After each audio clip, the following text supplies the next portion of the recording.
Israel के लिए यही ईरान के परमाणु ठिकाने तबाह करने की सफलता है तो ईरान भी दुश्मन को कड़ा जवाब देने का दम भर सकता है। इंटरनेशनल क्राइसिस ग्रुप के ईरान निदेशक अली वेज के मुताबिक इसराइल की मदद के लिए सीधे तौर पर जंग में कूदकर दुनिया भर में सनसनी मचा देने वाला अमेरिका आखिरी मौके पर दोनों देशों के बीच संघर्ष विराम कराकर एक बड़ा संघर्ष टालने का श्रेय ले सकता है।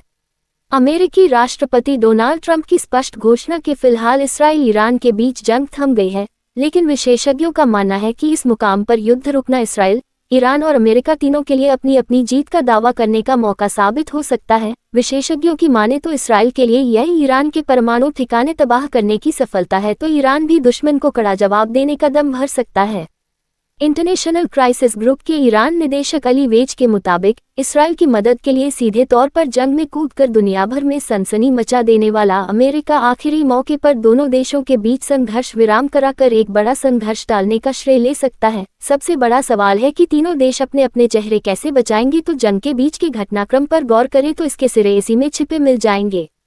ईरान की सुप्रीम नेशनल सिक्योरिटी काउंसिल ने सोमवार को एक आपात बैठक की, जिसमें अमेरिकी हमले का जवाब देने की रणनीति बनी क्योंकि ईरान को अपना चेहरा बचाना था। युद्ध की रणनीति बनाने से जुड़े 4 अधिकारियों के मुताबिक सुप्रीम लीडर अयातुल्ला खामनेई ने एक बनकर के अंदर से इसका निर्देश जारी किया, लेकिन साथ ही स्पष्ट निर्देश दिया कि यह बेहद सीमित होना चाहिए ताकि सीधे तौर पर अमेरिका के साथ मोर्चा लेने की नौबत न आए।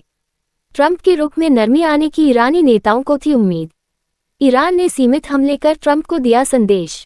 विशेषज्ञ मान रहे हैं कि पर्दे के पीछे जारी घटनाक्रम में ईरानी नेताओं को उम्मीद थी कि सीमित हमले और अग्रिम चेतावनी जारी किए जाने से राष्ट्रपति ट्रंप के रुख में नरमी आएगी और ईरान को पीछे हटने का रास्ता मिल सकेगा और इससे वाशिंगटन की तरफ से इसराइल पर हवाई हमले रोकने का दबाव भी डाला जा सकता है। अमेरिकी राष्ट्रपति ने जताया आभार।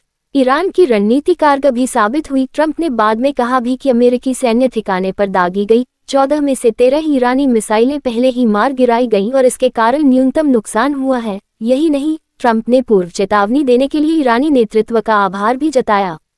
यही नहीं, इस हमले के कुछ घंटों बाद ही अमेरिकी राष्ट्रपति डोनाल्ड ट्रंप ने दोनों देशों के बीच संघर्ष विराम कराने की घोषणा भी कर दी। जंग से किसे क्या मिला? इसराइल। अमेरिका के मना करने के बावजूद उसकी मदद लेकर ईरान के परमाणु और बैलिस्टिक मिसाइल खतरे को खत्म किया। इसराइल को गाजा पट्टी की स्थिति को लेकर युद्ध अपराधों के आरोपों से ध्यान हटाने में भी सफलता मिली। ईरान।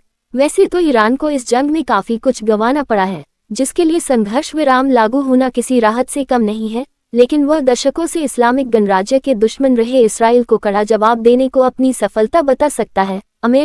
अमेरिका ने एक तरफ से अब बम वर्षकों के जरिए ईरानी परमाणु ठिकानों को तहस नहस कर पूरी दुनिया को अपनी ताकत दिखा दी। ईरानी के जवाबी हमले में अमेरिका को कोई खास नुकसान नहीं पहुंचा और अब वह पश्चिम एशिया में शांति का मसीहा बनने का दावा भी कर रहा है।